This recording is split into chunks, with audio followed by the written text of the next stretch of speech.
Business Challenge, le magazine de l'économie et de l'entreprise. Chers téléspectateurs, je suis ravi de vous retrouver pour cette édition Business Challenge. C'est notre premier numéro de l'année 2023. Un numéro que nous présentons dans un cadre très original.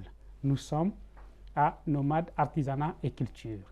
Et comme vous le voyez, cette édition Business Challenge s'articule autour du Made in Niger. Dans le domaine de la culture, des arts, de la peinture, de la restauration, les arts culinaires, dans le domaine de la transformation agroalimentaire, le Niger se révèle de plus en plus.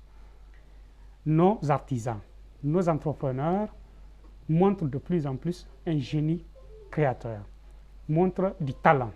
Un talent qui mérite d'être davantage valorisé. Vous allez voir dans cette édition un grand dossier consacré au Made in Niger et comment la consommation du Made in Niger peut être davantage encouragée sur le plan national et aussi comment est-ce que le Made in Niger peut se positionner sur le marché continental. Et toujours dans notre dossier Made in Niger, nous allons recevoir pour un plateau grand angle M. Alouseini Akchefou, le président directeur général de Nomade Artisanat et Culture, mais qui est aussi un des ambassadeurs les plus visibles de la culture nigérienne. Voilà le menu, j'espère que le programme vous plaît. Soyez confortables dans vos sièges pour 52 minutes d'informations sur l'entrepreneuriat culturel, le Made in Niger, mais également sur les aspects fiscaux et les avantages que les entreprises peuvent avoir selon leur taille.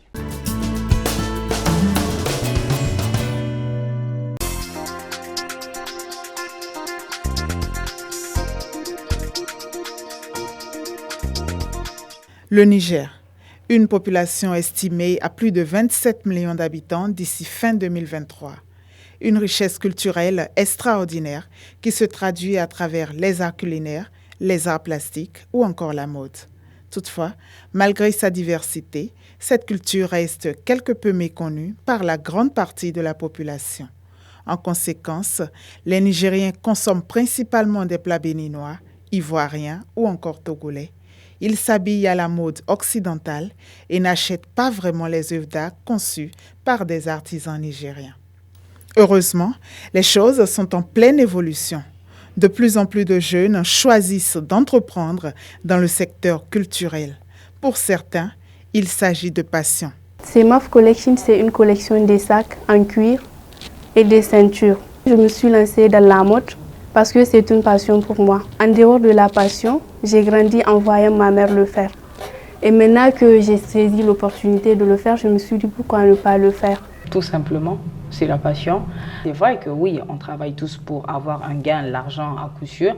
Mais ce qui est sûr, quand on aime ce qu'on fait, même quand il n'y a pas ce gain qui rentre très rapidement, on le fait parce qu'on aime ce travail. Samimi est plus dans le domaine productif de vêtements et de chaussures. Mais là, l'activité phare de Samimi demeure la botterie. Donc on est plus producteur de chaussures de tout type, hommes, femmes, enfants.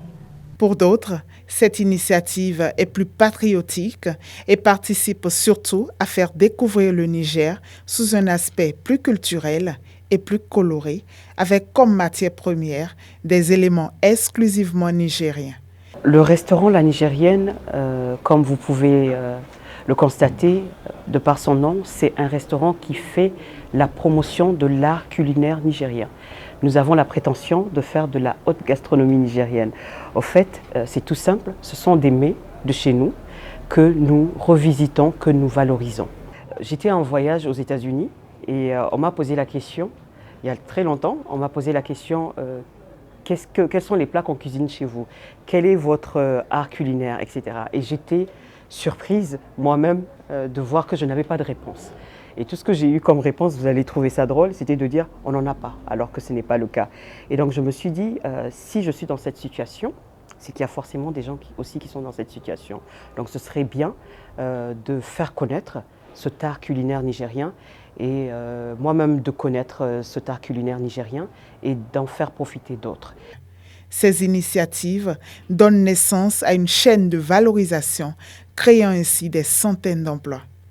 Mais justement, dans un espace multiculturel où le Made in Niger n'est pas suffisamment valorisé, il est assez difficile pour ces entrepreneurs d'un genre nouveau d'écouler leurs produits.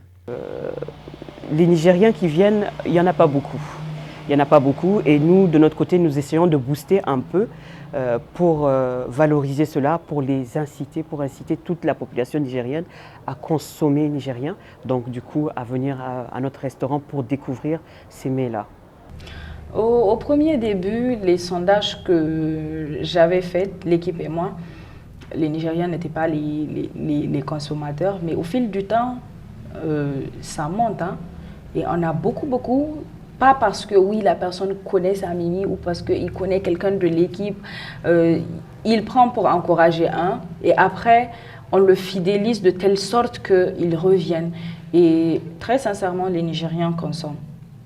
J'arrive à vendre mes produits à travers des expositions, des foires et par des recommandations des clients qui sont satisfaits de nos produits CMAF. Quand il n'y a pas d'exposition, je n'arrive pas à m'en sortir.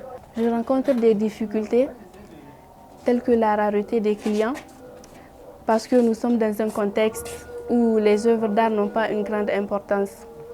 Ils rivalisent donc d'ingéniosité pour se faire connaître et ainsi obtenir plus de crédit auprès des consommateurs. Il faudrait communiquer, donc on communique assez, on a vraiment un carnet d'adresses où quand on fait les sondages, les Nigériens sont vraiment nombreux, qu'ils soient ici ou les Nigériens de la diaspora, c'est quand même le Niger.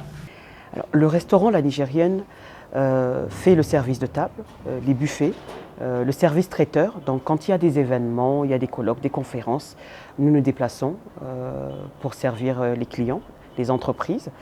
Et nous faisons également la livraison à titre individuel. Des fois, je m'en sors à travers les réseaux sociaux. Par mois, j'arrive à avoir un chiffre d'affaires de 200 000 francs, 100 000 francs, comme c'est un début. Les entrepreneurs du secteur ont du mal à joindre les deux bouts, mais persistent à croire que le développement durable inclut une implication et une prise en compte sérieuse du secteur culturel. Je pense qu'il y a un énorme travail à faire, un énorme travail de sensibilisation pour faire comprendre à la population nigérienne que c'est important de consommer local, de faire la promotion et la valorisation de ces mets. Et je pense qu'ensemble, on pourra y arriver s'il y a tous les Nigériens s'y mettent au fait. Et donc nous, déjà, on apporte un peu notre pierre à l'édifice en créant ce restaurant et en communiquant énormément là-dessus, que ce soit via les réseaux sociaux, que ce soit le bouche à oreille et de par nos relations aussi.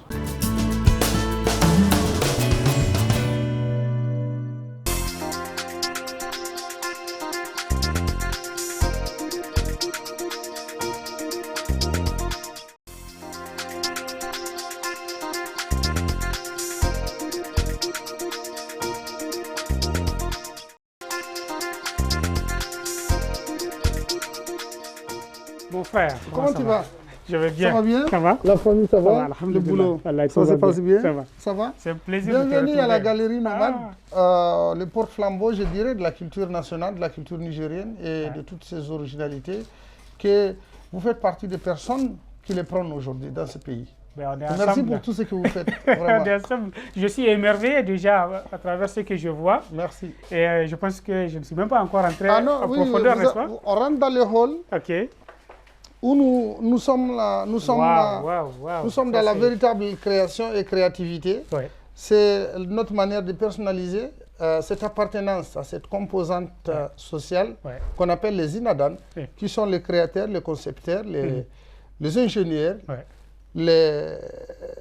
tout ce que tu peux penser comme productivité de toutes nos cultures Et ça, nigériennes. C'est en train d'être adapté à la modernité aussi. Parce Exactement. que dans la culture nomade, je ne sais pas s'il y a des pupitres comme ça, mais on a créé des pupitres et on a mis sur ces pupitres-là la culture nomade. J'avoue que moi, je dirais que la culture, c'est nos traditions. C'est notre manière de mettre les grands plats dans les petits plats, de ne pas renier le modernisme et la modernité et d'aller avec effectivement notre tradition. C'est un pupitre qui est créé, concis, avec la croix d'Agadez.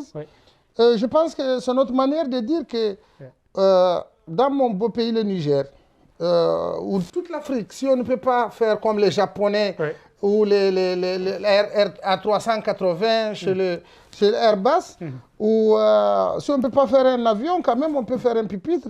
On peut nous épargner de le faire. On n'agisse pas encore essayer. D'accord, mais voilà. Et tout est inspiré, vous voyez, inspiré de nos valeurs culturelles. Oui, et je vois les photos aussi des grandes personnalités. Des grandes personnalités. Nous avons ici le président Sassou Nguesso, le président du Sénégal, le président du Rwanda, Kagame. Et c'est des œuvres uniques que nous faisons. Et ça, c'est un kit aussi pour faire le thé. C'est un concept que nous faisons pour justement le cérémonial, comme les hôtels, comme les grandes... Mais je pense que même dans nos familles, dans les maisons, on peut avoir des choses exactement. Ça, dans une grande famille, on a 20 verres d'été et tout est un kit qui est conçu pour cela. Wow, vraiment. Voilà. En fait, ici, on a l'impression que c'est toute l'atmosphère nomade, la créativité nomade qui est dans cette pièce. Exactement. Et qui dit créativité nomade dira tout simplement c'est sorti de cette idée où la nature vous oblige, l'innovation, comme on dit, la création ou la créativité est la mère de l'innovation. Effectivement. Comme on dit donc. Alors, je viens te voir pour qu'on parle du Made in Niger, des choses culturelles. Et je pense même qu'il y a un plateau qui est aménagé pour nous. Donc, peut-être qu'on peut aller faire le plateau. Mais avant d'aller, je voulais juste vous présenter un, deux, trois trucs. Vous savez, vous voyez ces tableaux? Ces tableaux sont inspirés de nos valeurs culturelles. Ça, c'est la porte de Tombouctou. Au 5e siècle, la création de Tombouctou. Au 15e siècle, le Tombouctou atteint son apogée avec 28 000 étudiants et 180 écoles. C'était la forteresse. On s'inspire de nos valeurs culturelles pour créer des tableaux et des Alors là, c'est des poignées pour ouvrir la porte, justement, pour ouvrir la porte. Et là, c'est la clé du désert. Tu l'as fait sous forme de tableau, mais on peut reproduire ces portes-là en grandeur nature. On peut le reproduire en grandeur nature. Ben, bravo, hein? Bravo, merci. Vraiment. Merci.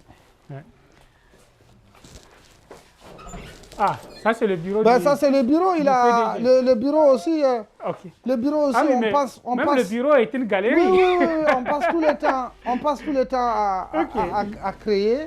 On passe tout le temps à réfléchir. On passe tout le temps à mettre en œuvre ce don que le Seigneur nous a fait. Et il y a beaucoup de travail de cuir, de bois. Du bois. Et aussi, je pense que c'est du métal. Du métal aussi. Du métal. Étant les maîtres du métal, quand je vous dis les artisans, les forgerons, les concepteurs, ils ont un don. C'est-à-dire, nous sommes une composante sociale qui a damé sur le métal, sur la matière, que ce soit métallique. Et c'est ça qui fait aussi en fait, le fonctionnement de la société, parce qu'il y a des outils aussi au-delà des œuvres d'art qui sont créées par nos artisans, des outils de tous les jours. Exactement. Comme par exemple la brada pour faire le thé. Comme, exactement. Alors, ça c'est le sabre. Ça, ici, tu as toute une valeur culturelle. Ce sont avec... Aujourd'hui, nous les mettons dans la culture. C'est-à-dire ce sabre-là n'est pas dangereux aujourd'hui. Mais avant, c'était quand même un outil de conquête. Mais avec ce sabre, cette lance et ce bouclier, c'est avec ces instruments que nous avons, que l'Afrique a pu garder son honneur et a bouté le colon et le colonisateur. A fait face à beaucoup d'adversités. A fait face à beaucoup voilà, c'est une lance. Lance, c'est-à-dire le matériel ce qu'ils utilisent aujourd'hui comme missile. Effectivement. De loin, donc ça c'est l'origine du missile. Et ça c'est l'origine du bouclier. Ça c'est le bouclier, c'est la protection. Et ça c'est le sabre, le combat corps à corps. Et c'est ce combat, c'est avec ce matériel de guerre que nos parents, que tes parents, que ses parents, que tous nos parents africains ont pu vraiment sauvegarder leur dignité. Nous on les garde dans l'art. Et la cravache aussi. Ah oui. C'est pour. Ça, souvent, c'est utilisé aussi pour le chameau, non? Pour les chameaux, pour les punitions aussi. Parce que un voleur, c'est avec ça. On n'avait pas de prison en Afrique. La prison, c'est de vous empêcher de danser, par exemple, de vivre le bonheur, avec le plaisir avec tout le monde. Et ça, c'est ce qu'on utilise pour la correction. Ah ben super, vraiment ça c'est...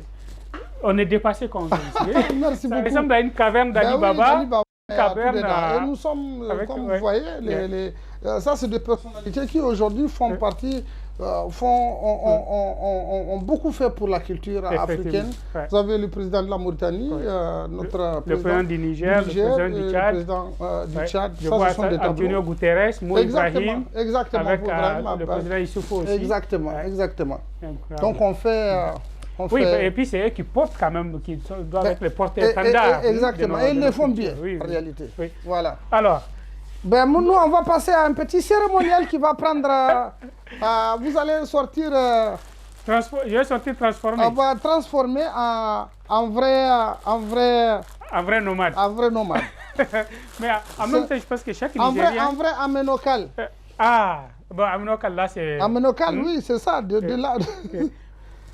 Donc, on va passer un tour de... Aménocal, ça, c'est le haut niveau. Ah ben non, c'est le haut niveau, justement. C'est le notable. C'est justement le notable. Alors, je peux garder les lunettes ou bien je les enlève? Vous gardez les lunettes. Je les garde, ok. Ah, ça me rappelle... Donc, le turban, ce n'est pas tout simplement... c'est dans nos valeurs culturelles africaines de tous les temps. Ce n'est pas tout simplement un tour de toffe blanc, mais il y a un esprit derrière, l'esprit justement de la sagesse. Ouais. J'ai vu que chez certaines communautés touareg, quand quelqu'un se marie, il y a une cérémonie du turban. Ben voilà, il y a une cérémonie du turban, c'est-à-dire passe maintenant à l'âge adulte. Vous passez, donc vous passez directement du fait que vous n'êtes plus un enfant, vous êtes devenu un responsable dans la société. Et qui dit responsable? Est-ce qu'à travers le turban, on peut savoir aussi le statut ou le rang social d'une personne? Est-ce qu'à travers le turban, par exemple le turban du chef du village, est-ce qu'il est différent du turban du citoyen normal? Bien évidemment. Est-ce que le turban de l'érudit, du grand cheikh, est différent du turban de l'éleveur normal? Bien évidemment, la manière dont je vous enturbane ici, c'est la manière la plus sage. Donc vous portez sur votre tête le turban de la sagesse. Le signe de la sagesse, c'est le signe de tout ce que vous pouvez imaginer comme vertu et valeur. Donc à partir de ce moment où vous avez ce qu'on appelle cette fermeture-là, c'est fini. Tout ce qui doit sortir de votre bouche doit être une phrase ou un mot constructif pour l'avenir, pour la société. Mais là, vous me donnez une piste parce qu'il y a quelqu'un que j'admire beaucoup, même si on est dans une émission très business, et quand je le vois, pour moi, mon image mentale de lui, c'est le turban. C'est Birji Rafini. Et j'ai toujours été fasciné par sa pondération. Il ne lève jamais très haut la voix. Et on a l'impression que quand il parle, tout est mesuré. Tout est mesuré parce qu'il porte un signe qui est vraiment qui l'oblige à mesurer ses mots, qui l'oblige à mesurer ses actions, qui l'oblige à poser des actes dont le turban est le vecteur. C'est-à-dire, c'est fini, il ne doit plus mal parler, il doit avoir la retenue, il doit avoir la patience, il doit avoir la sagesse. Et qui dit sagesse, dit justement Birji Rafini. Wow. Donc tout ça est en fait dans le symbole du turban. Exactement. Voilà des choses qu'on ne connaît pas. Alors là, je me vois dans le miroir. Voilà. Et waouh. Je pense que tu me donnes envie de ne plus enlever ça. Ce n'est plus Seydou seulement, mais c'est Aménokal Seydou. Aménokal. Seydou. Ça fait grand plaisir. Alors, on nous a aménagé un plateau. Je pense que c'est le plateau le plus original que moi j'ai eu depuis que je fais Business Challenge. Honnêtement. Et je ne sais pas là où ils vont nous placer. Alors, on se place où? Moi, je mets là. Et puis, on a de l'encens. On a de l'encens et je pense qu'ils ont amené du thé. Avant de commencer notre émission, on va passer par... Alors, le thé, dans la culture nomade, c'est un des ingrédients de l'accueil. de l'hospitalité. Exactement. Ce verre de thé, justement, ce n'est pas tout simplement un mélange du sucre, du thé et de l'amande, mais un esprit. Parce que quand vous partagez ce verre, je partage ce verre de thé avec vous, dans nos valeurs culturelles, c'est une histoire de créer une convivialité, une amitié, une fraternité, le vrai amour. Un lien conventionnel entre vous et nous qui aura 150 ans. Vous êtes prêt à signer le contrat? Mais justement, c'est déjà signé entre toi et moi. Vous êtes mon frère pendant 150 ans. Ça, c'est déjà fait. C'est la manière de prouver que le partage, c'est une incarnation africaine, particulièrement nigérienne et nomade. Et le partage. Je peux siroter déjà, on peut siroter le thé. Ah, c'est très très bien fait. Alors, on te voit dans les grandes cérémonies, partout il faut promouvoir la culture nigérienne. Tu es là, que ce soit à Niamey et même à l'extérieur de plus en plus. Mais en dehors de toi, il y a aussi beaucoup d'autres acteurs que nous voyons. Des gens qui sont dans la transformation agroalimentaire, des gens qui sont dans d'autres types de création. Dans tous les cas, on se rend compte qu'on est en train de faire un retour aux sources. Le Made in Niger est en train d'émerger. Alors, toute cette volonté-là de montrer le Made in Niger, comment est-ce que, de ton point de vue en tant qu'acteur, tu penses qu'on peut valoriser ça? On peut faire en sorte que, à la fois même dans notre quotidien, nous en tant que Nigériens, que nous consommons davantage nigérien, mais que nous puissions aussi être des ambassadeurs pour le promouvoir. Comment il faut faire? Moi, je vais au-delà. Je vais au-delà parce que je dirais, ce serait un peu philosophique, je dirais tout simplement que ce que nous faisons par rapport au Made in Niger, c'est une manière de nous dire que nous avons l'obligation de rester ce que nous sommes. Nous pouvons tout vendre, sauf notre culture. Nous pouvons tout brader. Si nous vendons notre culture, c'est que nous nous sommes déjà vendus. Exactement. Nous pouvons perdre l'argent, nous pouvons perdre les animaux, mais ce que nous sommes, nous n'avons pas nous ne devrons pas le perdre. Le Made in Niger, c'est tout simplement une manière de nous dire que nous devrons savoir d'où on vient, parce que nous ne savons plus où on va dans ce monde d'aujourd'hui. Le Made in Niger, c'est cette beauté que vous constatez ici. Vous avez dit un terme qui m'a touché quand vous dites depuis que Business Challenge, quand même, quand quelqu'un vous avoue que depuis que j'ai commencé Business Challenge, je n'ai jamais eu un plateau aussi original. Ça me va droit au cœur, parce que qu'est-ce que vous avez dit par là? Vous avez dit tout simplement que aujourd'hui vous êtes venu dans un endroit où on utilise des produits du Niger, des produits locaux, des produits un savoir-faire nigérien. C'est surtout ça aussi. De chez moi. Oui. Qui n'a rien à envier aux autres savoir-faire qu'on importe, qu'on amène de n'importe où. On a l'impression que, parce que là, toi, tu es en train de... Alors moi, je te tutoie malheureusement parce que je suis déformé, c'est dans la vie de tous les jours. Je t'appelle grand frère. Donc, exactement. Pour la culture nomade, parce que ce que tu fais ici, c'est essentiellement notre pan culturel du Niger, le monde nomade. Ça peut être Peul, Touareg, en tout cas, le nomade, c'est celui qui est toujours en mouvement. Et puis, c'est une partie de notre société qui est comme ça. Mais il y a aussi d'autres pans de notre culture qu'on pense souvent qu'on est en train de perdre. À ton avis, comment on doit faire pour préserver tout ça? Est-ce qu'il faut susciter des initiatives comme la tienne? Et puis, quel rôle l'État lui-même peut jouer pour encourager des initiatives comme ça? Je vais vous raconter déjà une petite histoire. Al-Husseini Cheikhou, que je suis, président directeur général de Nomade Artisanat et Culture, est une émanation d'une composante sociale qu'on appelle les Inadan dans la communauté des nomades, dans la communauté Touareg, Arabo-Touareg et Berbère, une composante sociale qu'on appelle les Inadan. Les Inadan, c'est une composante sociale qui est reconnue par la conservation, la garde de tout ce qui est culturel, qui est... c'est sa fonction sociale. Exact, notre fonction sociale de père en fils c'est justement l'artisanat, la création, la créativité, le protocole, l'ingéniosité.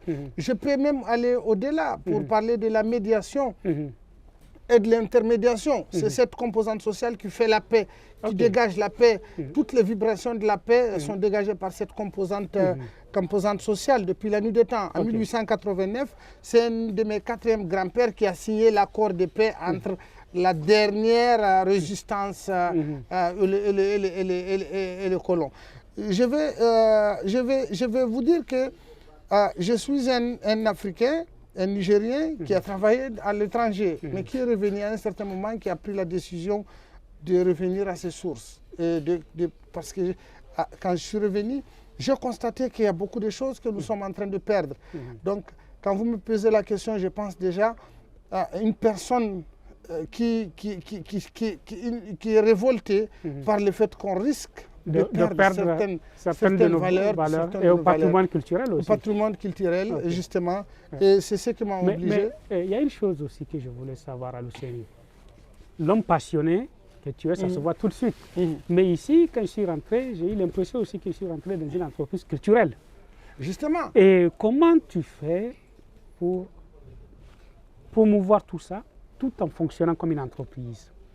Justement. Quel est le marché? Justement, le marché, justement, c'est que quand je vous dis que c'est l'homme passionné, nous sommes dans un monde où la passion, par la passion, vous avez aussi le business. Si vous êtes passionné par quelque chose, vous n'êtes pas les seuls fous. Il y aura des gens qui sont autour de vous qui seront passionnés de la même manière et qui auront envie d'acheter et même de vous soutenir. Quand je parle de soutenir, aujourd'hui, je parle de l'État nigérien qui a compris quelque chose, qui a vu que ce métier, au-delà de la passion, il doit être supporté, aujourd'hui, on me considère comme le porte-flambeau de la culture, le porte-flambeau de la création, de la créativité et du retour à nos valeurs qui sont là. En dehors d'être porte-flambeau, je me dis aussi qu'il y a sans doute aussi un marché national du patrimoine culturel à développer. Comment tu fais pour que, par exemple, cette tente Touareg, qu'on puisse l'adopter même dans nos maisons? Comment on fait pour que le kitaté là que j'ai vu, que les citoyens nigériens qui ont des moyens puissent aussi l'acquérir, de telle sorte qu'on ne fait pas la promotion de notre culture seulement vis-à-vis des autres, mais on l'a fait aussi vis-à-vis de nous-mêmes. Vous avez un phénomène aujourd'hui que j'ose dire que je fais partie. Si je ne suis pas le premier à le mettre dans l'esprit des gens, je vous dirais que je fais partie des gens. Il y a un phénomène aujourd'hui, dans n'importe quel mariage au Niger, il y a une journée culturelle. C'est-à-dire, si vous êtes germain, vous faites une journée des germains. Si vous êtes touareg, vous faites une journée des touaregs. Ça, c'est extraordinaire parce que je vois un Niger uni, je vois une nation unie. On a commencé par là déjà. Au lieu de vendre, on va arriver certainement à ce que ceux qui peuvent acheter toute la tente l'achètent, ceux qui veulent l'acheter vont l'acheter. Mais on est arrivé à un stade extraordinaire qui est celui de chaque semaine, on ne peut pas rater un ou deux mariages. C'est-à-dire que maintenant, ça s'installe dans les événements sociaux. Exactement. Où on installe la tente dans les événements de mariage ou de baptême. Alors, à Luseni, il y a une chose aussi. Et c'est de l'argent que nous faisons des produits que nous voyons, des œuvres, on sait aussi qu'il y a des hommes et des femmes qui travaillent. Est-ce qu'une activité comme ça, en termes de création d'emplois, est-ce qu'elle est réellement créatrice d'emplois? Ou bien il faut des gens qui sont très spécialisés pour pouvoir faire ce travail? Est-ce que c'est à la portée de tout le monde comme emploi? Moi, je pense que c'est parce que c'est pas, vous ne trouvez pas que c'est moderne, mais j'avoue que sous cette tente, c'est les mains en or de toutes les femmes artisanes. Je fais travailler aujourd'hui, il y a des femmes à Tilia, à Tintabaraden, à Balak, à Tilaberi, à Terra, à Bonkoukou, des femmes qui sont en train aujourd'hui de travailler, qui ont une autonomie extraordinaire grâce à ce que vous voyez ici. Tout ce que vous voyez ici, c'est des femmes qui le font, c'est des femmes de Tilia, de Tintabaraden, tous ces coussins-là. Ça, ce sont des femmes qui font ça. Et c'est pas moderne, mais j'avoue que c'est des femmes qui travaillent. C'est moderne parce que ce que tu es en train de faire, qui est extraordinaire, c'est d'amener nos cultures dans la modernité, ou nos traditions dans la modernité. Et d'ailleurs, c'est ça le bon progrès. Si on progresse seulement en important la culture de l'autre, c'est comme tu dis, on ne peut pas vendre sa culture. Mais au-delà de l'aspect nomade, est-ce que tu es en train de penser à d'autres dimensions de la culture nationale? Exactement. Un de mes meilleurs projets qui est sur la table aujourd'hui, c'est d'avoir un centre où toutes les cultures, toutes les valeurs, toutes les ingéniosités, toutes les créativités, toutes les âmes culturelles du Niger seront représentées. Oui, ça, ce serait très bien pour le rayonnement culturel. Et je pense que vous allez le voir dans les jours à venir. Ah ben super. Ouais. Alors maintenant, parlons d'autres aspects, parce que tout à l'heure, je te disais la question du Made in Niger de manière générale. Quand tu regardes aujourd'hui notre pays, et surtout avec la ZLECAf, on est en train de s'ouvrir, aller vers un marché commun. Sur le plan du Made in Niger, quelles sont les activités ou les secteurs ou les filières qui te semblent être des filières porteuses pour le Niger où on peut faire la différence? Il y a déjà, je commence déjà par la transformation. Nous avons aujourd'hui les réseaux de femmes transformatrices qui font des choses inimaginables, avec des produits finis extraordinaires. Par exemple, si vous prenez, je peux parler directement de la chambre de commerce, où à un certain moment, la modeste personne du président de la chambre de commerce a créé un truc extraordinaire qui est celui de bannir, pas de bannir, je peux le dire comme ça, certaines préparations culinaires qui nous viennent d'ailleurs et a opté pour des préparations culinaires locales du terroir. Ça, c'est pendant les pauses café. Ça, c'est pendant les pauses café et le déjeuner. Et j'avoue que ça va vous faire rire. J'ai vu des gens qui participent à des réunions là-bas, même pas pour le sujet que la réunion porte, mais pour vraiment consommer ce copto, consommer ces massabri, consommer ces fourras de nono, consommer ça, c'est vrai que c'est une tendance qu'il faut encourager de plus en plus dans nos institutions. On fait attention quand même à l'achat local, à consommer local. Et donc ça, c'est un très bon point. Mais quel autre oui, l'autre aspect, c'est que si vous partez au musée national, si vous partez au village artisanal, si vous partez à Nomade Artisanat et Culture, j'avoue que vous allez trouver des œuvres qui n'ont rien à envier à ces tableaux que nous amenons de la Turquie, que nous amenons de la Chine, que nous amenons de partout. Des tableaux, moi je peux le dire, hein, j'ai vendu un tableau à 10 000 $, un tableau à 10 000 $ parce que je l'ai valorisé, parce qu'il dégage une créativité, il dégage un travail tout fini, et je peux dire que depuis la nuit des temps, c'est le seul tableau qui a été vendu à ce prix, parce que je suis parti sur des normes internationales, des normes aujourd'hui qui font que je peux orner ou décorer les palais présidentiels du Niger avec ce genre de tableau. J'ai la plus grande fierté de te dire aujourd'hui qu'au ministère de la Défense, c'est moi qui fais tous les cadeaux. Et je ne peux même pas, je ne suis même pas à la capacité de fournir tout ce qu'ils veulent au ministère de l'Intérieur, aux affaires étrangères, toute la commande des affaires étrangères, par exemple, pendant l'année, c'est un budget. Elle nous revient parce que nous faisons de très belles choses, parce que nous faisons des choses nigériennes, parce que nous faisons...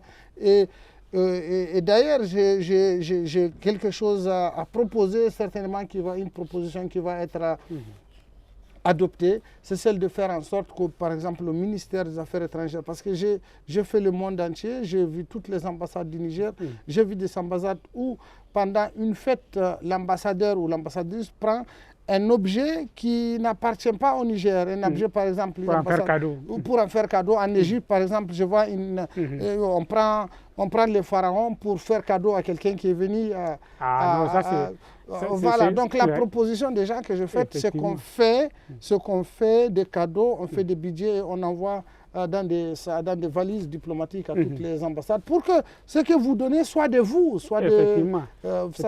Et qu'on comprenne le sens de ce qu'on est en train de donner. Exactement. Je pense que partout d'ailleurs, dans toutes les institutions ici, dès qu'ils ont besoin d'un... Une des choses aussi que j'aimerais savoir, comment toi tu vois ça, ton analyse, la culture au Niger, il y a aussi beaucoup de métiers, de pans de notre culture qui sont en train de disparaître.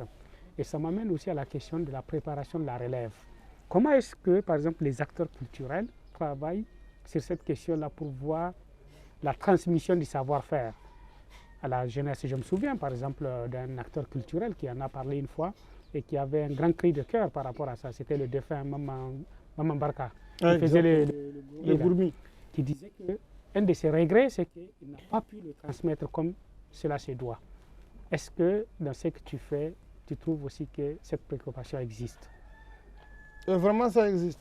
Okay. Ça existe. Moi, mes enfants sont à Olenga, mais je suis très fier. Je suis très fier, très content du fait que quand ils vont dans les anniversaires de leurs amis, ils les amènent à la maison, ils les amènent à l'atelier pour leur faire cadeau. J'ai des enfants qui sont dans des grandes écoles aujourd'hui, mais qui viennent apprendre, qui viennent souvent apprendre à faire une bague, à faire un bracelet, à faire à bricoler quelque chose. Et est-ce que jusqu'au niveau de ces femmes qui travaillent pour toi, elles arrivent aussi à se préoccuper de la relève?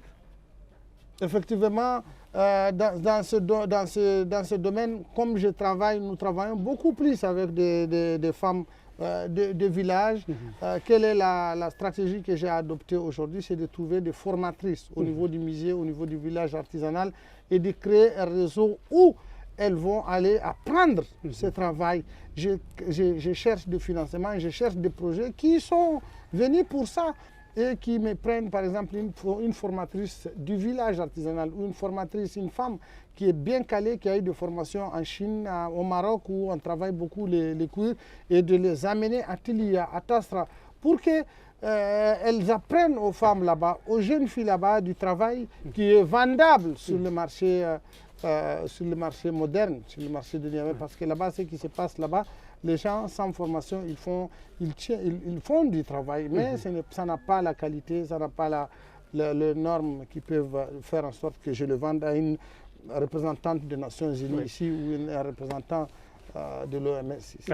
La culture, c'est aussi de l'économie, parce que la culture, il y a beaucoup de pays d'ailleurs, un pan important de leur économie, c'est souvent la culture. Vous prenez par exemple des pays comme l'Égypte dont on a parlé, les pyramides et tout ce qu'ils font, ça génère quand même de l'argent. Il y a des pays comme le Maroc, dans notre espace, ont beaucoup travaillé sur la culture, le tourisme pour gagner de l'argent.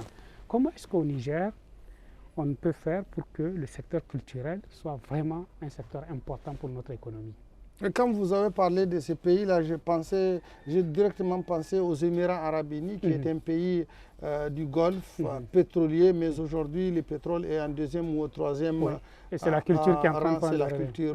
J'en ai vécu là-bas pendant 16 ans et je vis, quand vous voyez leur développement aujourd'hui, vous pensez que c'est le pétrole. Non, ce n'est plus le pétrole. Il y a des vingtaines d'années où le pétrole est devenu en deuxième ou troisième.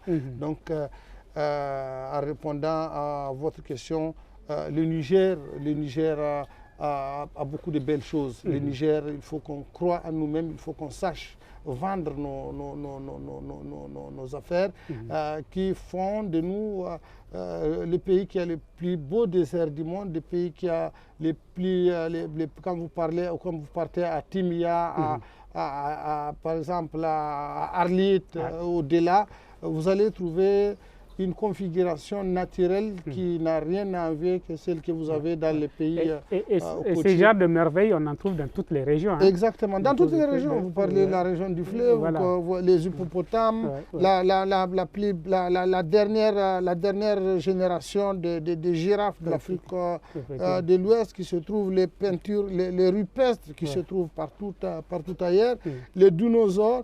Nous avons des richesses. Maintenant, la stratégie, justement, comment faire? C'est ça le plus grand problème.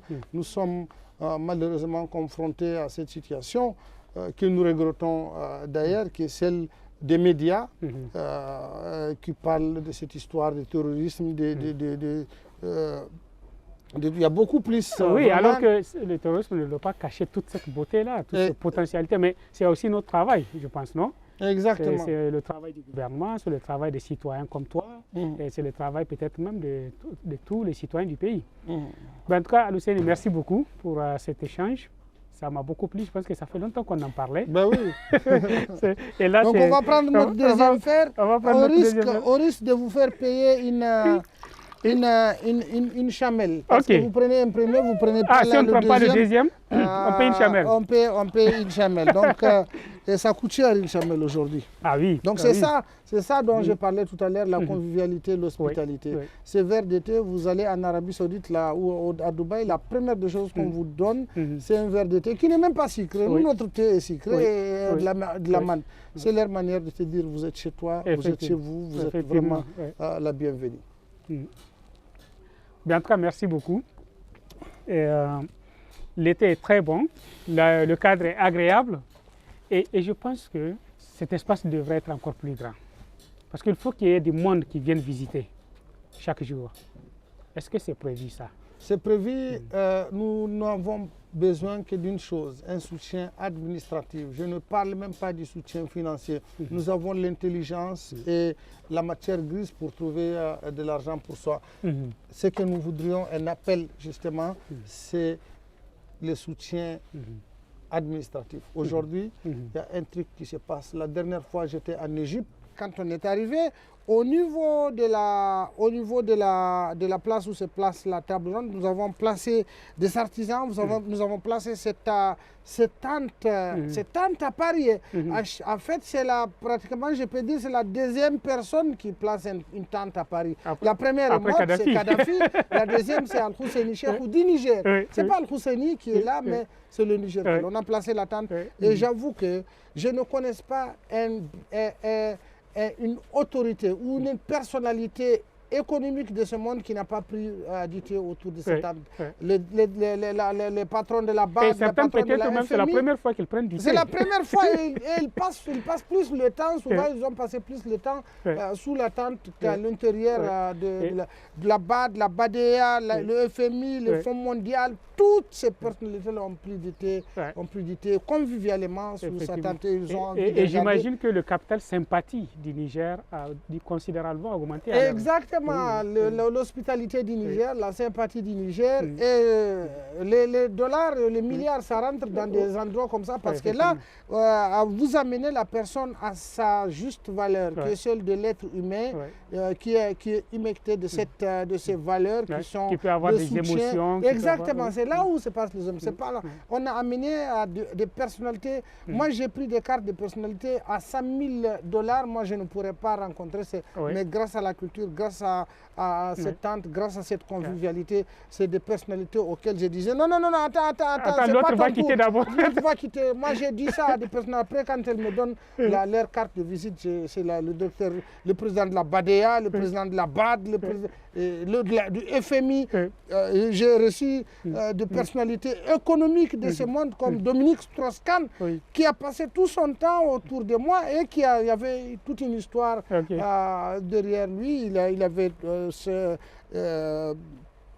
sympathisé, il y avait beaucoup de gens qui étaient autour de nous et c'est des gens qui quittent ici avec cette convivialité et qui rentrent à l'intérieur de la salle et qui font des annonces inimaginables.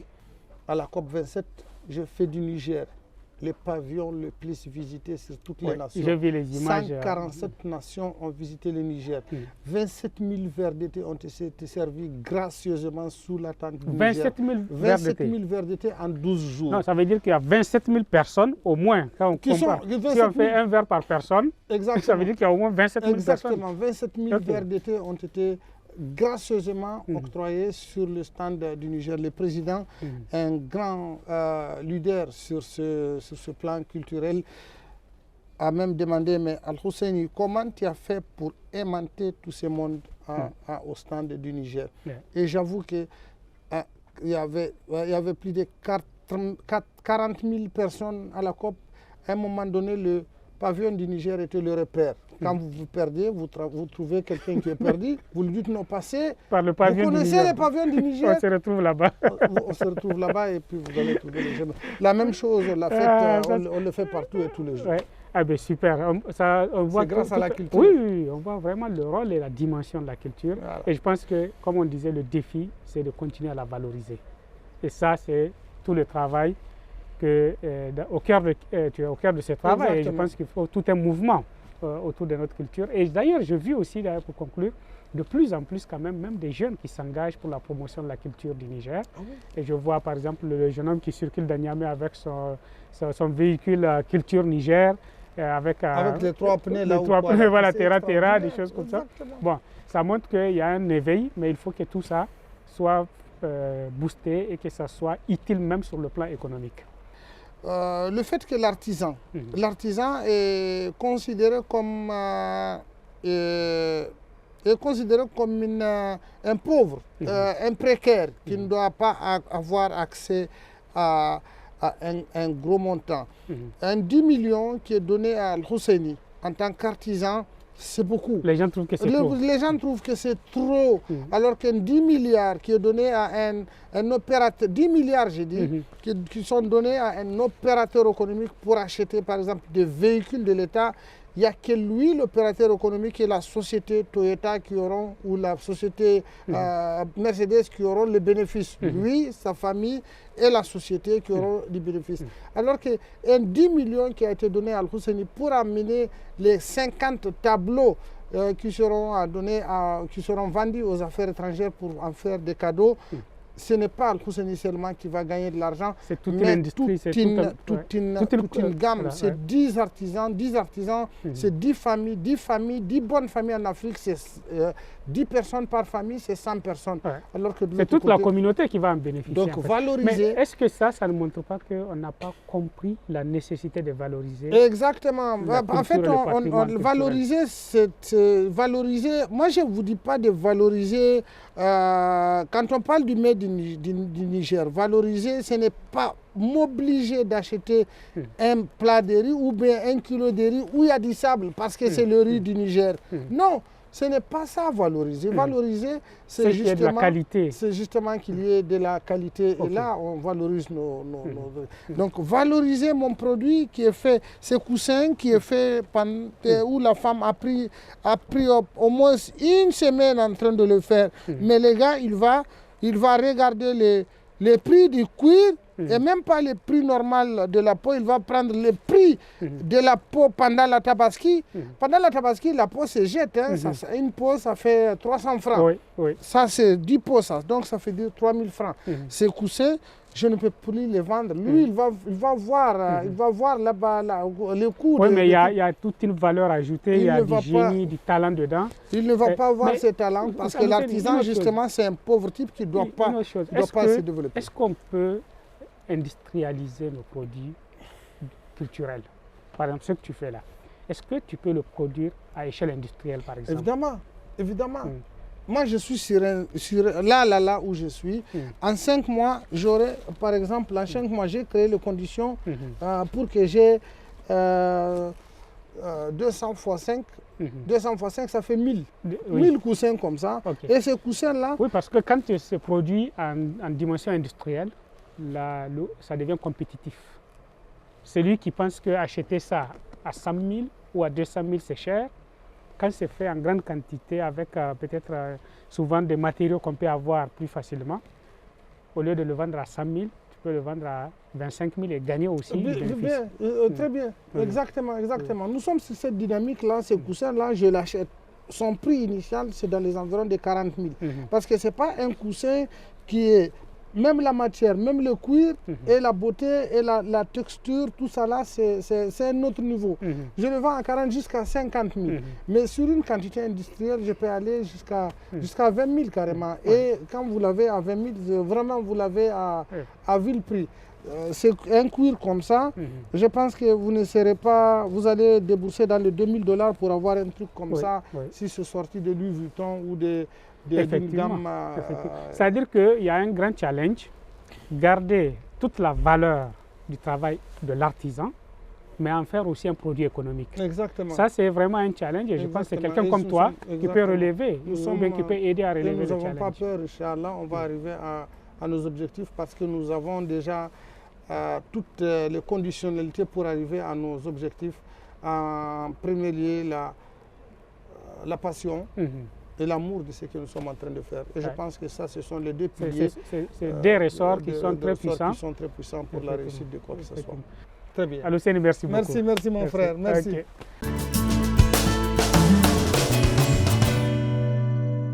J'espère que vous avez agréablement suivi cette édition Business Challenge. C'est notre premier numéro de l'année 2023. Une année qui démarre sous le signe de l'originalité, de la créativité, parce que c'est le thème clé de cette émission. J'espère que vous avez tiré un très bon profit et que vous avez aussi davantage découvert le génie créateur, le génie artistique du Niger qui se reflète à travers le patrimoine culturel nomade de notre pays. J'espère aussi que tous les jeunes qui sont dans le domaine de la culture puissent aussi voir les opportunités qu'il y a dans ce domaine de plus en plus à saisir pour pouvoir bâtir des entreprises culturelles solides qui peuvent même aller à la conquête de notre marché continental. Chers téléspectateurs, merci de nous avoir suivis. Merci pour votre intérêt pour Business Challenge. Vous pouvez continuer à interagir avec notre équipe à travers les réseaux sociaux. Business Challenge sur Facebook, vous allez pouvoir nous retrouver. Vous pouvez suivre nos archives sur YouTube ou bien interagir tous les jours avec nos équipes à travers la radio Challenge FM 96.6 MHz. Vous pouvez aussi suivre la radio à travers l'application digitale que nous avons partout où vous êtes dans le monde. Merci encore une fois pour votre confiance, merci pour votre fidélité. Rendez-vous dans 2 semaines pour une autre édition de Business Challenge. Bonsoir.